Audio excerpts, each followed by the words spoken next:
Good evening. Activist Edward Leung has been slapped with a 6-year jail term in connection with the Mong Kok riot. Another defendant, Lo Kin Man, was given 7 years behind bars, the heaviest sentence handed out since the clashes happened over 2 years ago.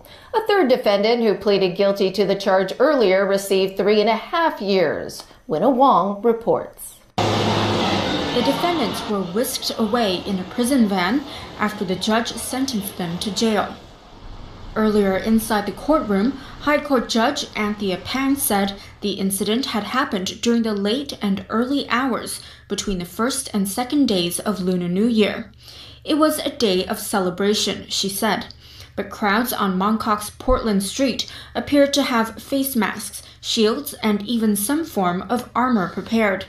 This clearly shows the around 500 people there did not all appear by chance, but had gathered in an organized fashion.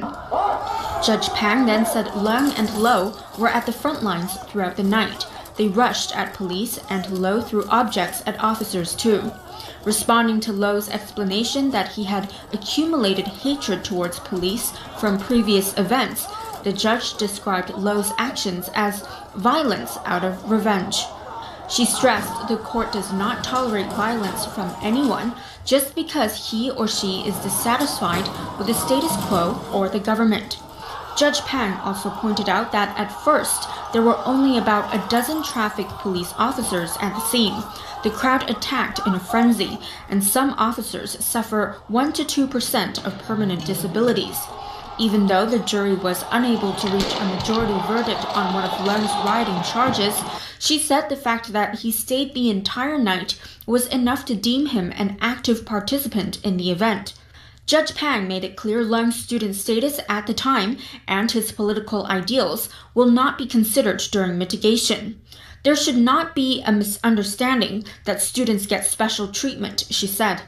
Leung was given 6 years behind bars for rioting on Argyle Street and another year for assaulting police. The two sentences are to be served concurrently. Lo Kin Man was given 7 years. The third defendant, Wong Kah Koi, was arrested early in the night, so Judge Pang agreed his involvement was limited. He ended up with 3 years and 6 months in prison. The trio's lawyers say they will appeal.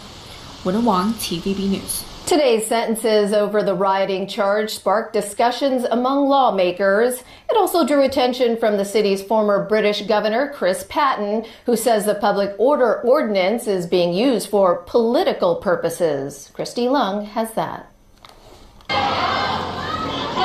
None of the three defendants walked free after today's sentences. The results have drawn attention from the city's former British governor, Chris Patten. He said it is disappointing to see the city's public order ordinance being used politically to place extreme sentences on the pan-democrats and activists. I'm extremely disappointed by Lord Patten's comments. The latest definition was set up in 1907 in England, and the local public order ordinance follow the common law definition of rioting. Everybody can see from television what Mr. Leung had done. It is beyond belief that Lord Patten thought that the law had been abused in some way. Another debate also arose in the legislature. Pan-democrats think the unrest was out of dissatisfaction among young people with the government.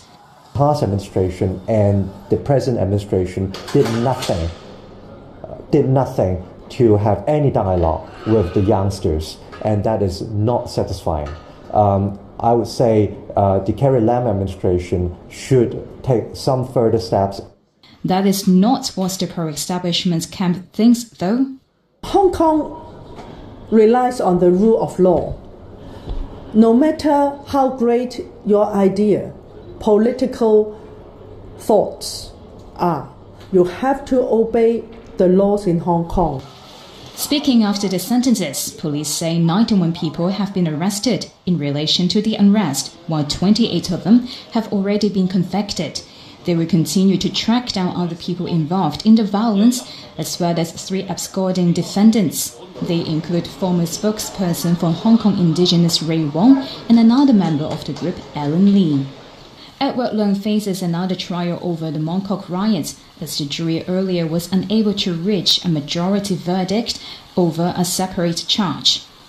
Leung and two other defendants, Lee Nok-man and Lam Ngo-hin, will face retrial on a separate rioting charge related to Portland Street. The pre-trial hearing is set for July 12th. Christy Leung, TVB News.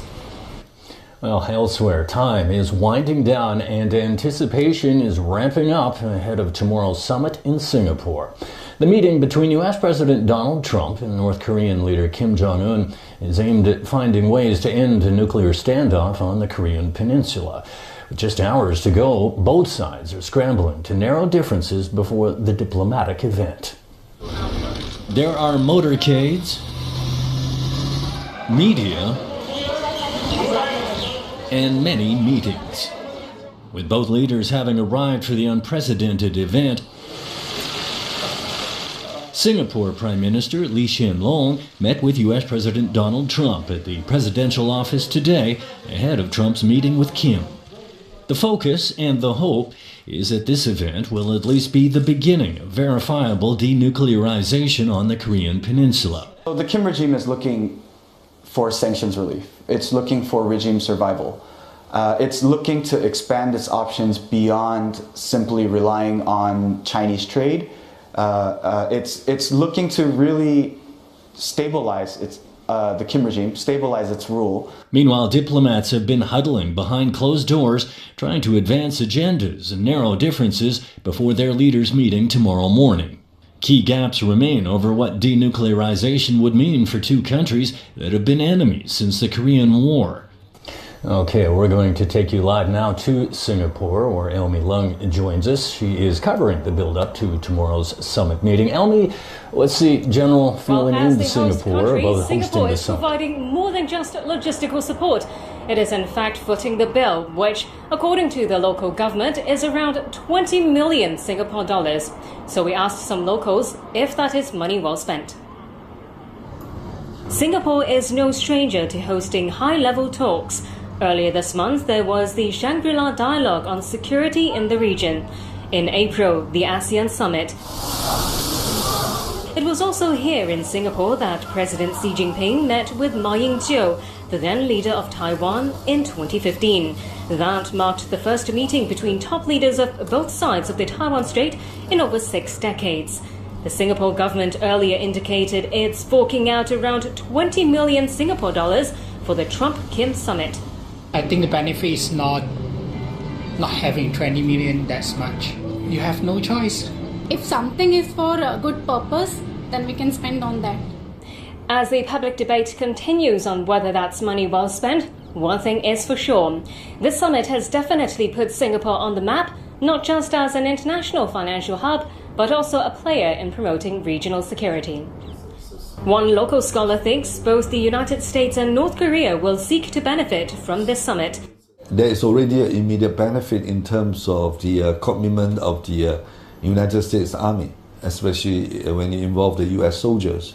And of course, as North Korea open up, you will not be surprised. There may even be foreign direct investment from United States. Well, tomorrow is the big day, but even until now, it is unclear whether both leaders will hold a joint press conference after the meeting or if any one of them will come out to meet the press afterwards. But we'll be here to bring you the latest. So that's all from me here in Singapore for now. Back to you in Hong Kong.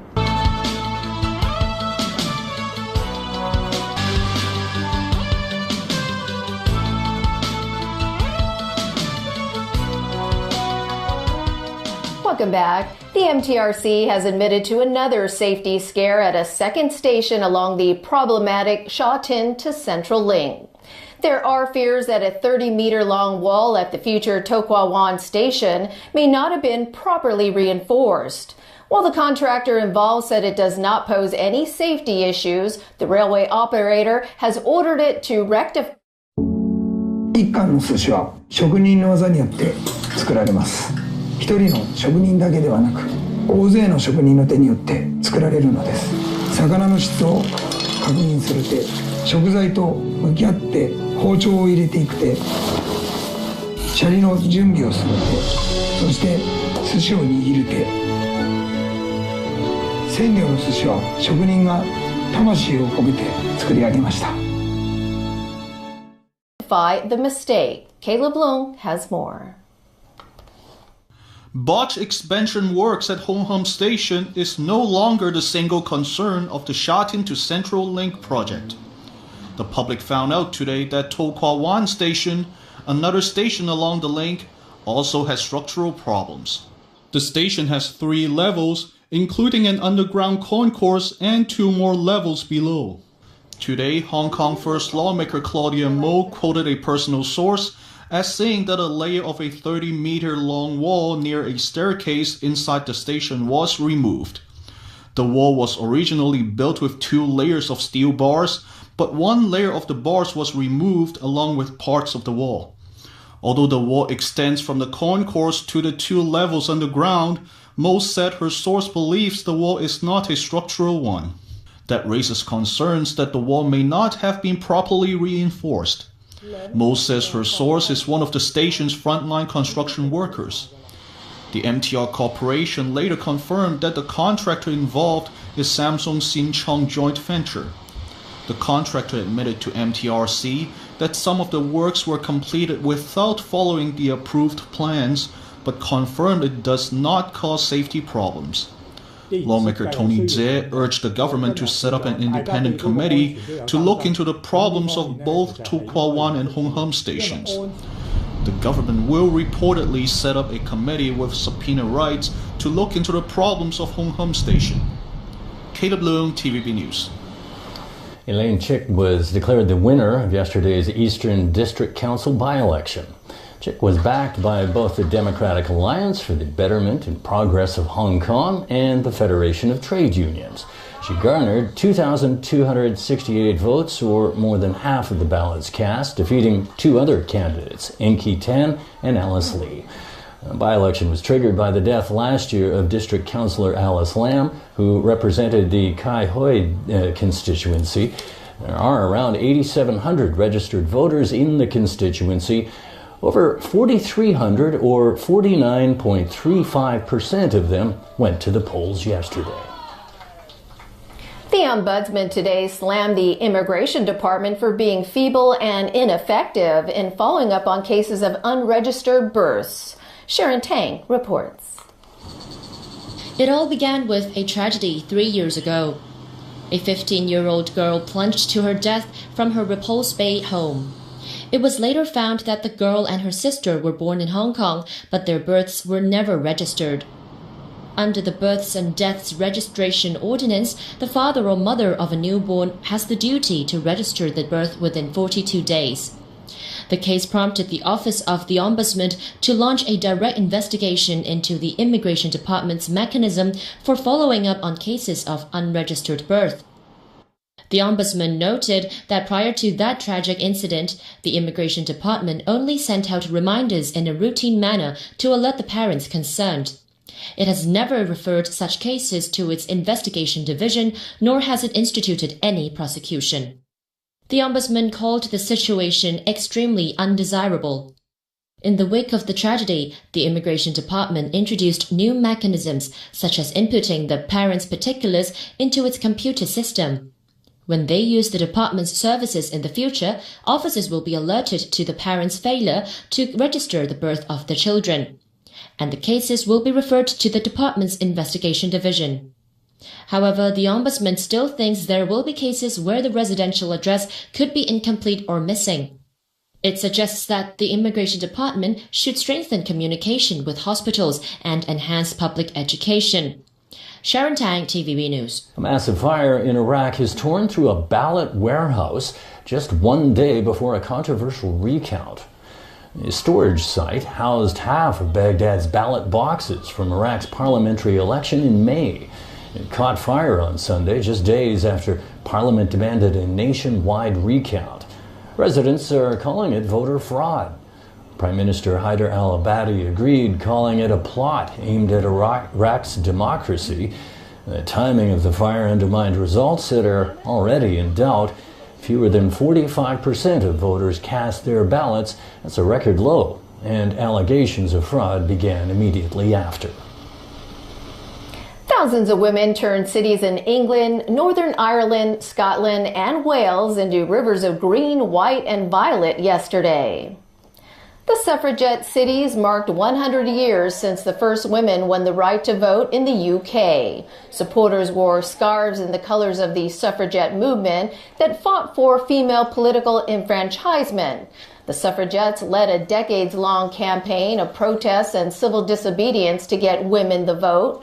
In 1918, the Representation of the People Act granted property-owning British women over the age of 30 the right to vote. It would be another decade before other women in the UK would have the same voting rights as men. Good night.